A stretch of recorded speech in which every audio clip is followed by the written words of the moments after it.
저는 김순애입니다. 74살이에요.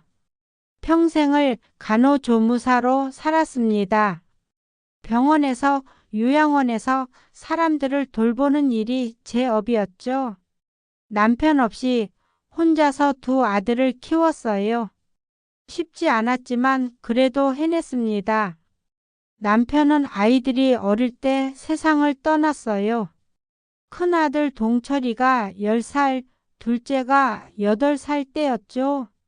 그때부터 정말 힘들었어요. 하지만 포기할 수 없었습니다. 아이들을 위해서라도 견뎌야 했어요. 간호조무사 일은 몸은 힘들어도 보람이 있었어요. 아픈 사람들이 나아가는 모습을 보면 뿌듯했거든요. 특히 할머니, 할아버지들을 돌볼 때는 더욱 그랬어요. 언젠가 저도 저런 나이가 되겠구나 생각하면서 말이에요. 두 아들은 다행히 잘 자랐어요. 큰 아들 동철이는 사무직으로 취직해서 결혼도 하고 딸도 낳았어요. 작은 아들도 제 길을 찾아가고 있고요. 고생한 보람이 있다고 생각했습니다. 하지만 나이가 들수록 외로움이 커졌어요. 퇴직하고 나니 할 일이 없더라고요. 평생 누군가를 돌보며 살았는데 이제는 돌볼 사람도 없고 저를 돌봐줄 사람도 없었어요. 시골 집에서 혼자 지내는 게 점점 힘들어졌습니다. 몸도 예전 같지 않고 외로움도 견디기 어려웠어요. 그렇다고 아이들한테 의지하고 싶지는 않았어요. 평생 독립적으로 살아왔는데 이제 와서 짐이 되고 싶지 않았거든요. 그런데 어느 날 큰아들 동철이에게서 전화가 왔어요. 엄마 안녕하세요? 그래 동철아. 무슨 일이야? 엄마 부탁이 하나 있어요. 동철이의 목소리가 평소보다 다정했어요. 뭔가 부탁할 일이 있을 때 하는 톤이었죠. 소율이 좀 봐주실 수 있을까요? 며느리가 일이 생겨서요. 소율이는 제 손녀예요. 9살인데 정말 예쁜 아이죠. 하지만 평소에는 만날 기회가 많지 않았어요. 무슨 일인데? 급한 프로젝트가 있어서 며칠 집을 비워야 한대요. 소율이를 어린이집에만 맡기기엔 시간이 애매해서요.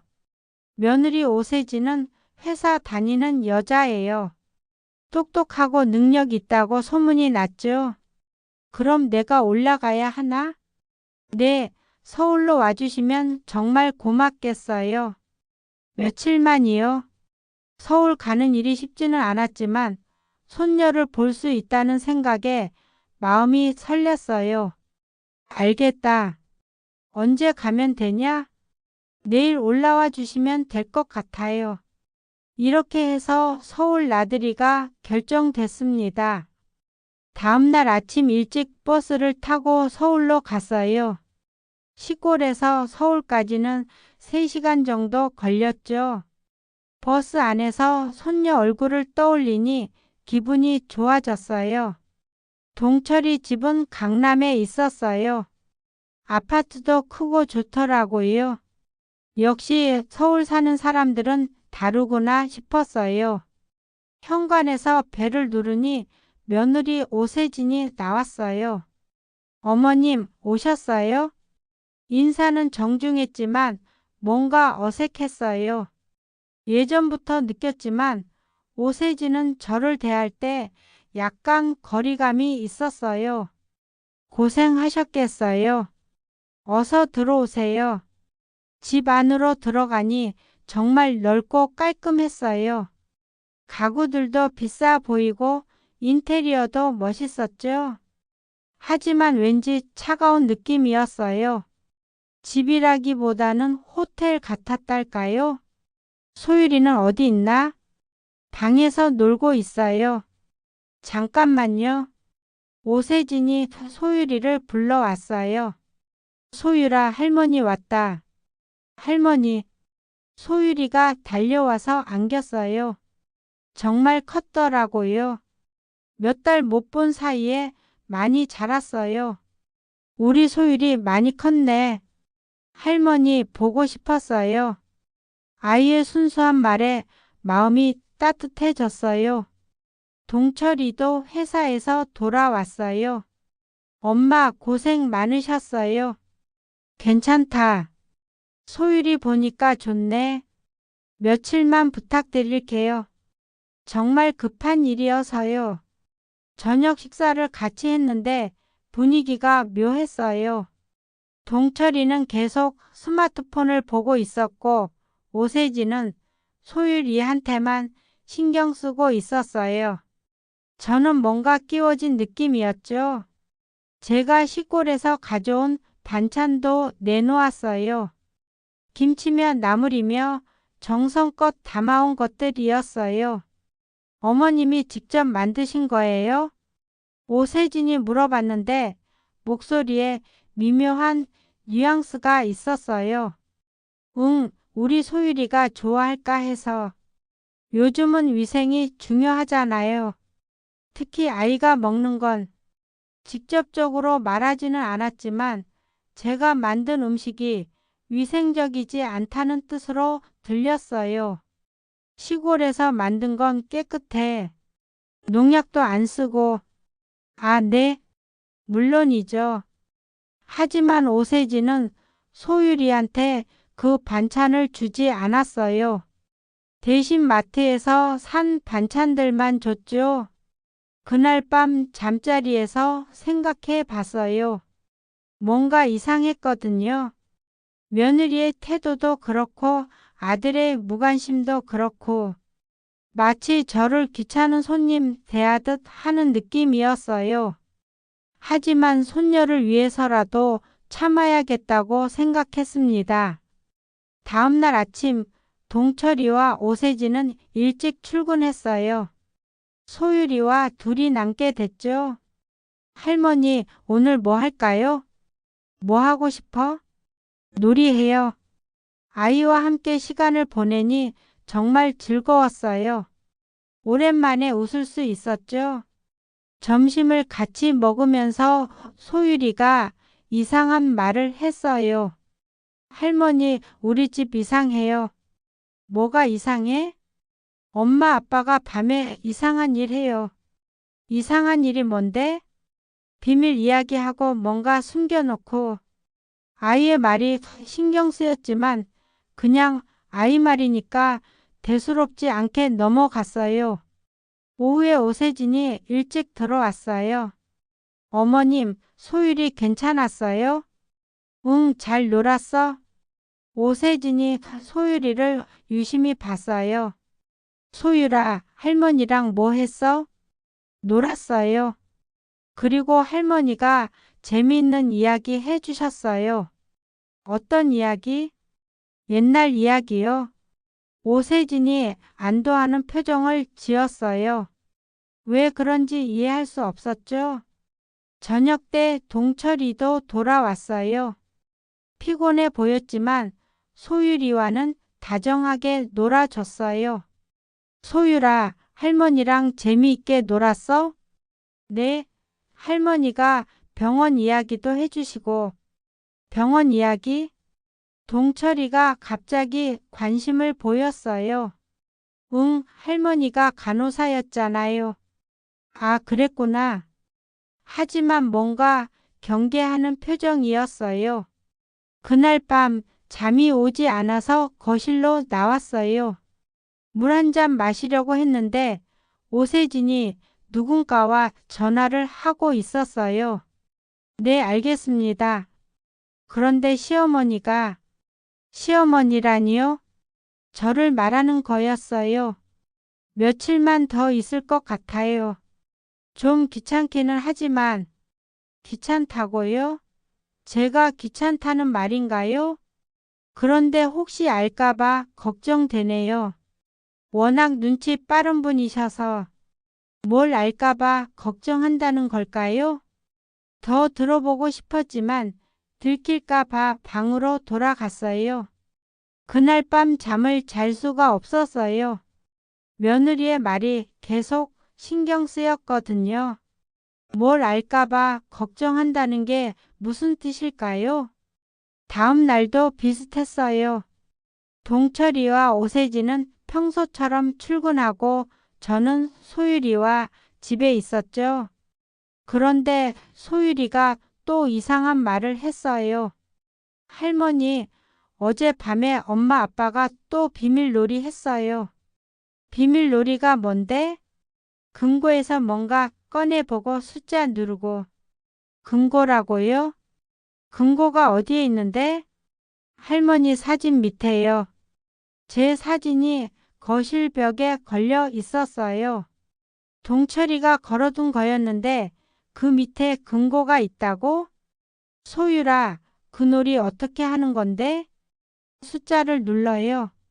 엄마가 가르쳐 줬어요. 무슨 숫자?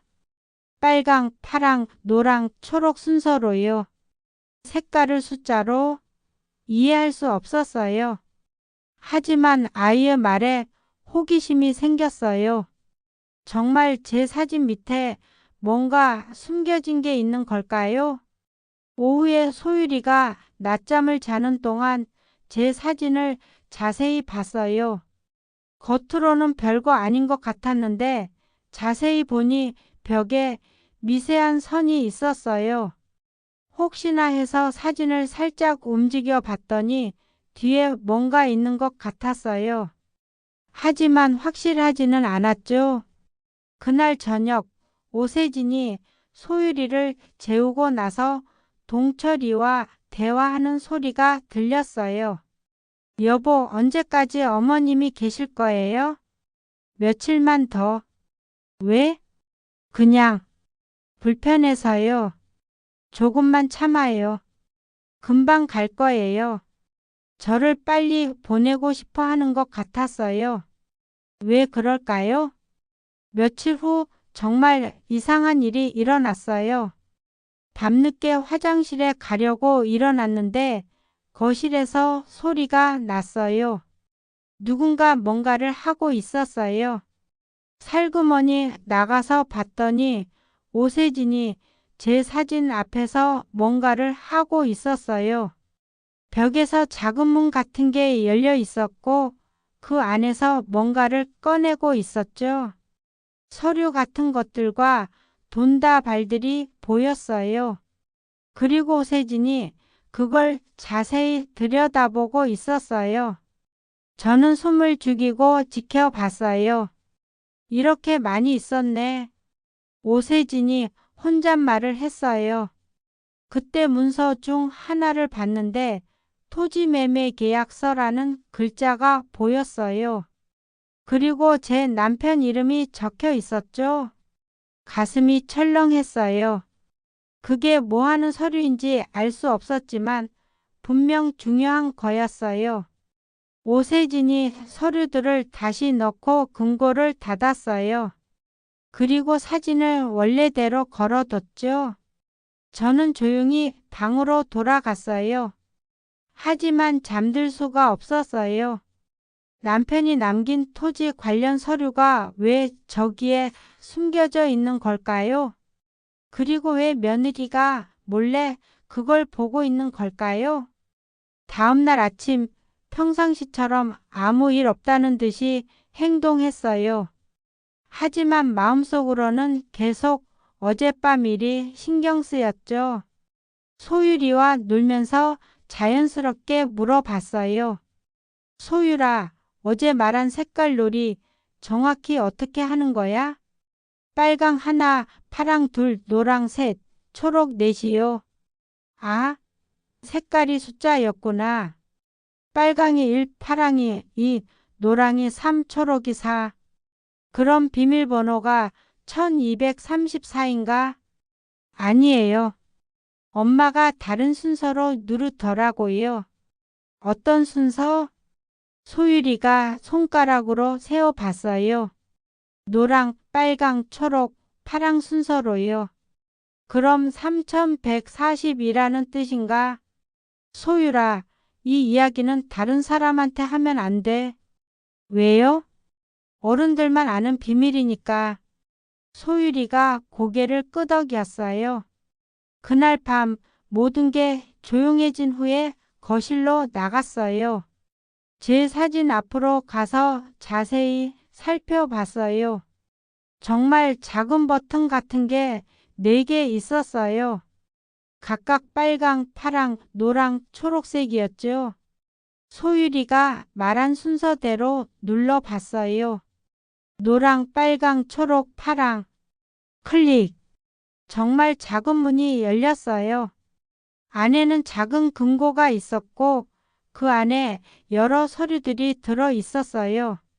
하나씩 꺼내서 봤는데 대부분 토지 관련 서류들이었어요. 그리고 제 남편 이름으로 되어 있었죠. 토지 매매 계약서, 토지 대장, 그리고 뭔가 개발 관련 서류들도 있었어요. 자세히 읽어보니 충격적인 내용이었어요.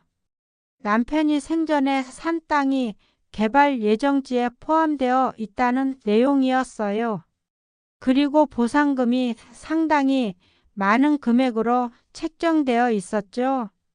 수십억 원이라는 숫자가 적혀 있었어요. 이게 뭐지? 남편이 그런 땅을 가지고 있었나? 저는 전혀 몰랐는데 더 충격적인 건 그 다음이었어요. 서류 중에 유언장이 있었는데 제 서명이 위조되어 있었어요. 토지의 모든 권리를 며느리 오세진에게 양도한다는 내용이었죠. 가슴이 뛰기 시작했어요. 이게 무슨 일인가요? 제가 서명한 적 없는 유언장이 있고 남편 명의의 땅이 개발로 인해 엄청난 보상금을 받게 되어 있다니. 그럼 며느리가 제 모르게 이 모든 걸 차지하려 한다는 뜻인가요? 서류들을 다시 넣고 금고를 닫았어요. 사진도 원래대로 걸어뒀고요. 하지만 잠들 수가 없었어요. 머릿속이 복잡했거든요. 남편이 언제 그런 땅을 샀는지도 모르겠고 왜 저한테 말하지 않았는지도 모르겠어요. 그리고 며느리는 어떻게 이 사실을 알았을까요? 다음날 아침 평상시처럼 행동하려고 했지만 쉽지 않았어요. 며느리를 볼 때마다 어젯밤 본 서류들이 생각났거든요. 어머님 괜찮으세요? 안색이 안 좋아 보이시는데 오세진이 물어봤어요. 괜찮다. 그냥 잠을 잘 못 잤어? 푹 쉬세요. 소율이는 제가 돌볼게요. 며느리의 친절한 말투가 이제는 가식적으로 들렸어요. 그날 오후 동철이가 일찍 들어왔어요. 뭔가 급한 듯 보였죠. 엄마, 잠깐 이야기 좀 할까요? 무슨 이야기? 혹시 아버지가 남긴 서류 같은 거 있어요? 갑자기 무슨 서류 이야기인가요? 무슨 서류 말이냐? 토지 관련 서류요. 혹시 아버지가 땅을 사두신 게 있나 해서. 역시 알고 있었군요. 왜 갑자기 그런 걸 물어보나? 그냥 정리할 게 있나 해서요. 거짓말이었어요. 분명 다른 이유가 있을 거예요. 모르겠다. 아버지가 그런 말 한 적 없어. 정말요? 혹시 서류 뭉치 같은 거 없다니까. 동철이가 실망한 표정을 지었어요. 그날 저녁 식사 때 분위기가 이상했어요. 동철이와 오세진이 계속 눈빛을 주고받았거든요. 어머님, 언제까지 계실 예정이세요? 오세진이 물어봤어요. 왜? 빨리 가야 하나? 아니에요. 그냥 계획을 세우려고. 하지만 빨리 가기를 바라는 게 분명했어요. 그날 밤 또 이상한 일이 있었어요. 동철이와 오세진이 거실에서 뭔가 이야기하고 있었어요. 여보, 어머니가 뭔가 눈치챈 것 같지 않아요? 왜? 자꾸 서류 이야기 물어보시잖아요. 그냥 정리하자고 한 거잖아. 그래도 조심해야 할 것 같아요. 어머니 눈치가 보통이 아니거든요. 곧 갈 거야. 조금만 더 참자. 저를 의심하고 있었어요. 그리고 뭔가를 숨기려 하고 있었고요. 이제 확신이 들었어요. 이들이 남편의 땅과 관련해서 뭔가 꾸미고 있다는 걸. 다음 날 결정적인 증거를 찾았어요. 소율이가 학교에 간 사이 며느리 방을 슬쩍 들여다봤어요. 침대 밑에 서류 가방이 있더라고요. 열어보니 토지 관련 서류들의 사본들이 가득했어요. 그리고 개발 계획서, 보상금, 산정서까지 있었죠. 가장 충격적인 건 제 위조 서명이 들어간 서류가 여러 장 있었다는 거예요. 토지 양도각서, 위임장, 심지어 유언장까지 모두 제 이름으로 되어 있었지만 제가 서명한 게 아니었어요. 이제야 모든 게 명확해졌어요. 며느리와 아들이 남편이 남긴 땅의 보상금을 가로채려고 했던 거였어요. 그리고 제가 모르게 서류를 위조해서 자신들 이름으로 만들려 했던 거고요. 화가 났어요. 정말 화가 났어요. 평생 믿고 의지했던 아들이 저를 속이고 있었다니. 그리고 며느리는 처음부터 제 재산만 노리고 있었던 거고요. 하지만 성급하게 행동하면 안 된다는 생각이 들었어요. 확실한 증거를 더 모아야 했어요. 그날 저녁 동철이에게 직접 물어봤어요. 동철아, 너 혹시 아버지 땅 이야기 알고 있나? 동철이가 깜짝 놀란 표정을 지었어요. 무슨 땅 이야기요? 모르는 척하지 마. 내가 다 봤어. 뭘 보셨다는 거예요? 금고 안에 숨겨둔 서류들 말이야. 동철이와 오세진의 표정이 확 변했어요. 엄마, 그게 무슨 위조 서명까지 해가면서 내 재산을 가로채려 했지? 이제야 본색을 드러내더라고요. 엄마, 어차피 나중에는 우리 거가 될 건데 뭐가 문제예요? 문제가 뭐냐고? 내 동의도 없이 서류를 위조했잖아.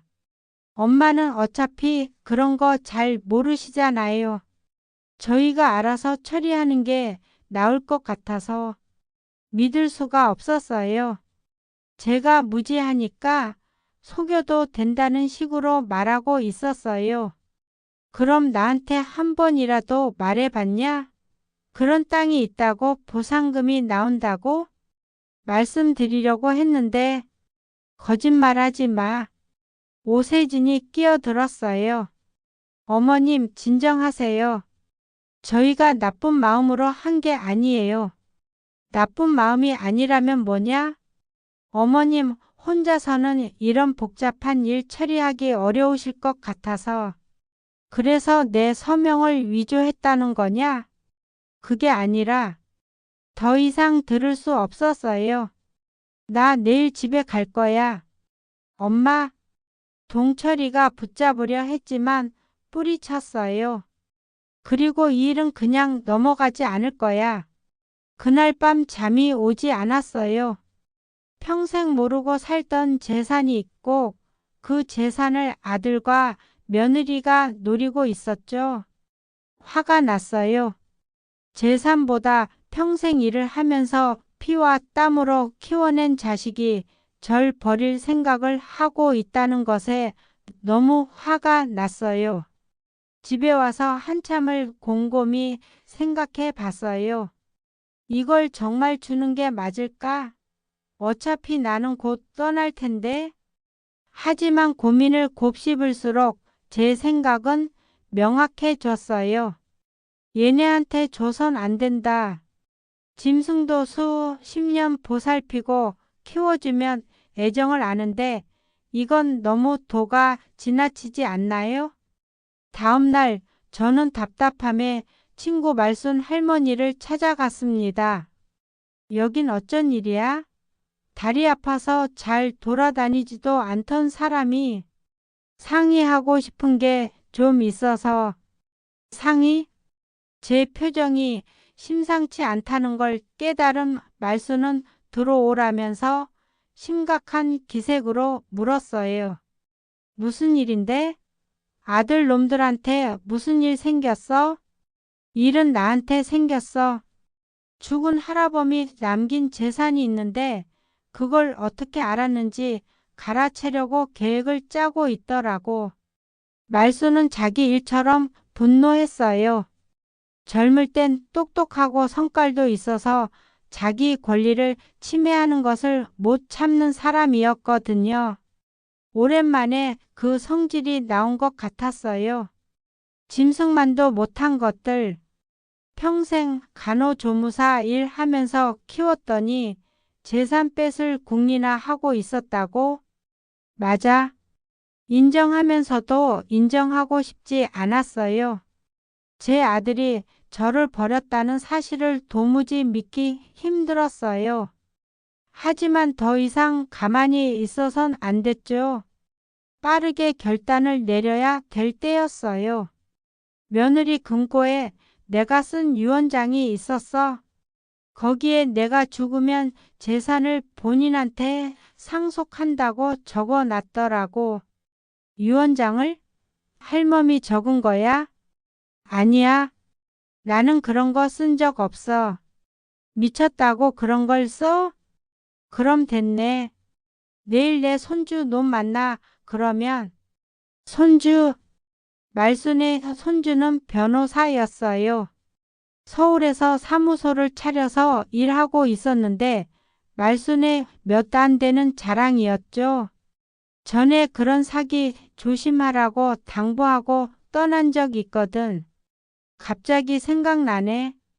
유언장도 다 거짓이니까 상담받고 차라리 다시 써. 희망이 보이는 것 같았어요. 저는 말순과 약속을 잡고 다음날 다시 만났죠.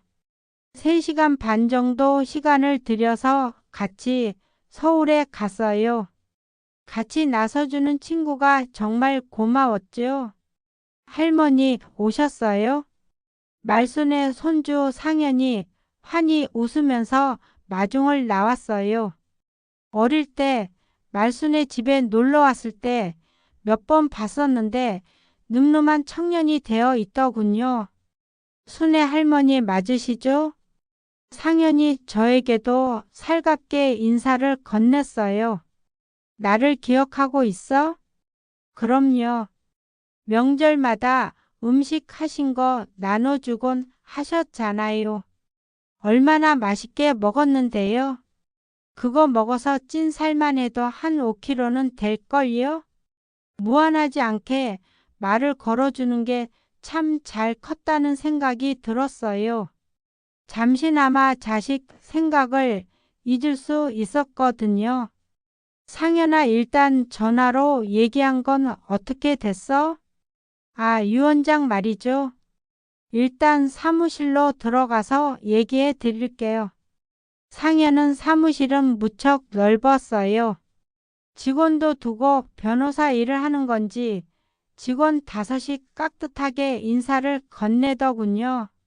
말순이 왜 그렇게 자랑을 했는지 알게 됐어요. 순의 할머니 한번 살펴보세요. 상현이 건넨 건 새로운 유언장이었어요. 지금 새로 작성해서 제출하면 법적 효력이 생긴다는 거였죠. 전 유언장을 새로 작성했어요. 첫째 며느리에게 가는 건 일체 없다는 내용이었죠. 일단 사회에 환원한다고 적어두고 둘째 아들놈이랑 얘기하다가 바꿀 생각이었어요. 잘 생각하셨어요. 그러면 토지 보상은 어떻게 하면 좋으시겠어요? 첫째 며느리한테는 죽어도 못 줘.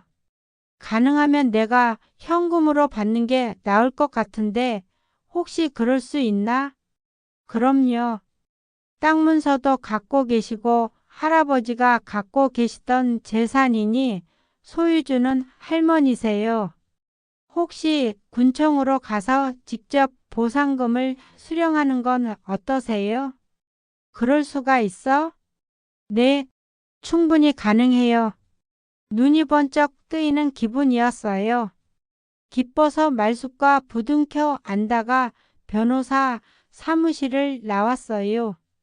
당장 군청으로 향할 생각이었죠. 그렇게 집에 들러서 문서를 챙기려고 할 때였어요. 어머님, 어디 다녀오시는 거예요? 집 앞에 며느리 오세진과 큰아들 김동철이 와 있었어요. 어떻게 귀신같이 알고 온 걸까요?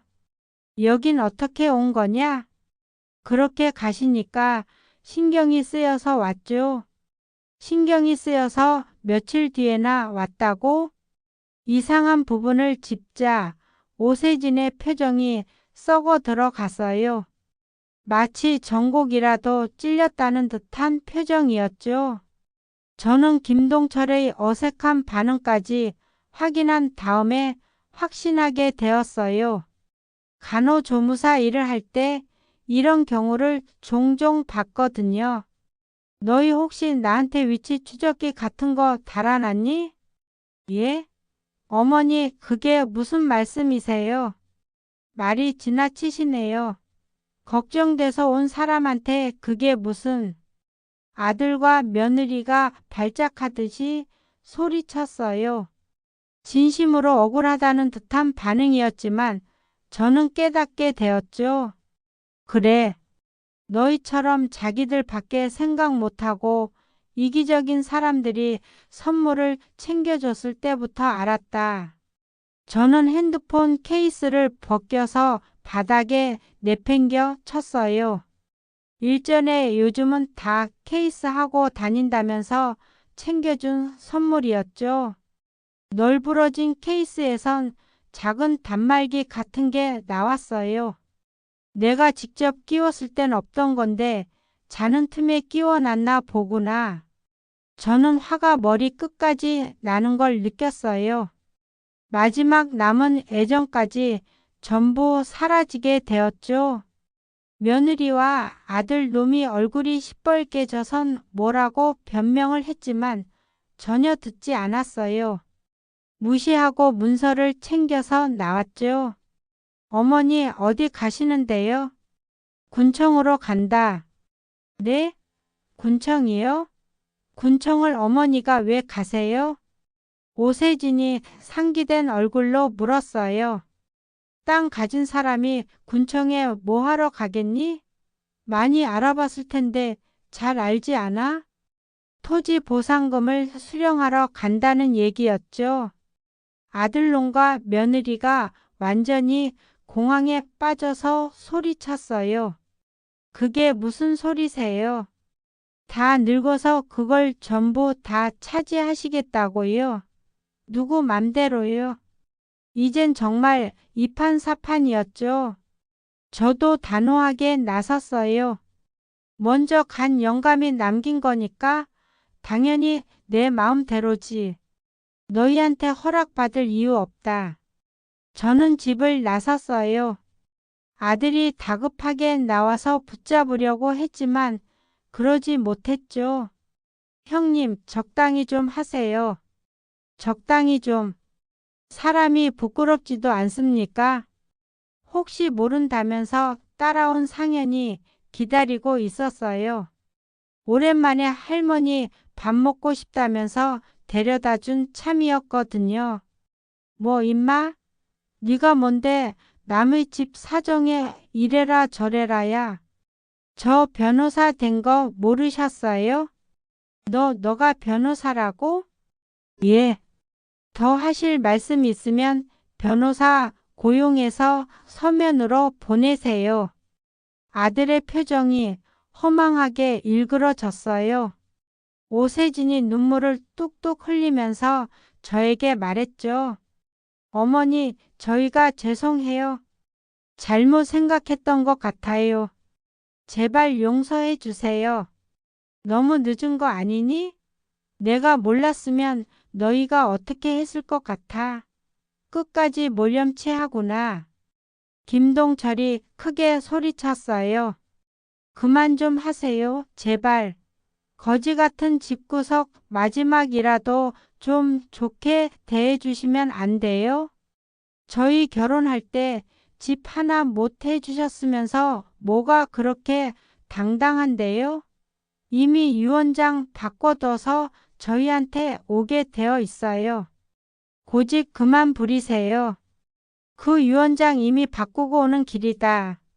예? 어머니, 그게 무슨 말씀이세요? 오세진이 못 들을 말을 들었다는 것처럼 부르르 떨었어요. 여기 상현이 사무실에서 유언장 새로 썼다고. 너희한테 가는 건 단 한 푼도 없을 거다. 차라리 사회에 환원해 버릴 거야. 둘째 놈 죽어나. 김동철이 이제야 사태의 심각성을 깨달았는지 무릎을 꿇고 애원하기 시작했어요. 죄송해요. 죄송해요, 엄마. 저희한테 주기 싫으시면 손녀 소율이한테 준다고 생각하세요. 그래, 소율이까지 버리실 거예요? 돈 욕심 때문에? 누가 소율이를 버린대? 소율이 내가 데려와서 키울 거다. 저희 자식을 어머니가 어떻게 데려가서 키워요? 억지 좀 그만 부려요. 상현이 가소롭다는 듯이 웃었어요. 주양육자가 자격이 안 되는데 못할 것도 없죠. 부모 재산 노리고 유언장 조작한 거 아까 들어보니까 위치 추적기도 다신 것 같고 딸 몸에 멍까지 있다면서요? 너가 그걸 어떻게? 제가 대답했죠. 상현이 변호사라는 말 벌써 까먹었니? 너는 어릴 때부터 그랬지. 제 분수에 넘치는 걸 탐내고 욕심 부리다가 넘어지고 말았어. 그게 다 커서도 고쳐지지 않았구나. 소율이도 내가 데려올 거니까 그렇게 알아라. 어머니, 죄송해요. 죄송해요. 김동철과 오세진의 절규 소리가 들려왔어요. 접근금지 신청까지 할 거니까 아마 마지막으로 듣는 목소리겠죠. 저는 단호하게 상현의 차를 타고 군청으로 향했어요. 다음 날에 다시 사무실로 가고 법원에도 들렀죠. 법적 공방을 거친 다음에 저희 집으로 온 소율이가 물었어요. 할머니, 우리 이제 같이 사는 거예요? 그래. 이제 여기가 너 집이다. 와. 저는 토지 보상금으로 넓고 큰 집을 새로 구했어요. 손녀딸과 같이 살아야 할 테니 더 좋은 집이 필요하다는 생각이었죠. 저는 순애를 끌어안으면서 말했어요. 이제 할머니랑 같이 살자. 괴로운 일도 슬픈 일도 전부 잊을 수 있게 할머니가 도와줄게. 좋아요. 소율이가 해맑게 웃었어요. 이 작은 아이를 왜 그렇게 때리고 괴롭혔는지. 저는 화가 났지만 이제는 절연한 사람들이니 신경 쓰지 않기로 했어요. 잊었죠. 소율이가 자랄 때까지 건강하게 옆에 있어주고 싶어요. 그리고 올바른 길을 걸어가도록 도와주고 싶습니다. 법과 원칙을 지키는 것의 소중함도 가르쳐주고 싶어요. 단기적으로는 손해를 볼 수도 있지만 결국에는 옳은 길이 승리한다는 것을 말이죠. 혹시 비슷한 상황에 처한 분들이 있다면 용기를 내시라고 말씀드리고 싶어요. 나이가 들었다고 해서 포기할 필요 없어요. 정의는 나이를 따지지 않으니까요. 저는 평생 간호조무사로 살았지만 가장 중요한 일은 마지막에 해낸 것 같아요. 손녀딸을 구하고 평생 보살피기로 다짐한 것. 그게 제 인생 가장 잘한 선택입니다. 앞으로의 방향도 정했어요. 원칙을 지키고 옳은 일을 하면서 말이죠. 그게 손자에게 물려줄 수 있는 가장 값진 유산이라고 생각해요. 여러분도 저처럼 위기가 닥친다면 슬기롭게 대처하시길 바랄게요.